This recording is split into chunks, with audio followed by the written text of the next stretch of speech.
بسم اللہ الرحمن الرحیم ایاک نعبد و ایاک نستعین۔ میرے پاکستانیوں، جب تک یہ پیغام آپ تک پہنچے گا مجھے یہ اریسٹ کر چکے ہوں گے اور میں جیل میں ہوں گا، تو میری آپ سے صرف ایک ہی ریکویسٹ ہے، اپیل ہے کہ آپ نے گھروں میں چپ کر کے نہیں بیٹھنا۔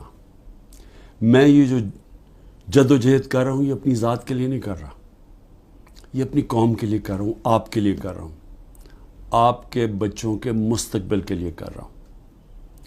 اگر آپ اپنے حقوق کے لیے نہیں کھڑے ہوں گے آپ غلاموں کی زندگی گزاریں گے، اور غلاموں کی کوئی زندگی نہیں ہوتی۔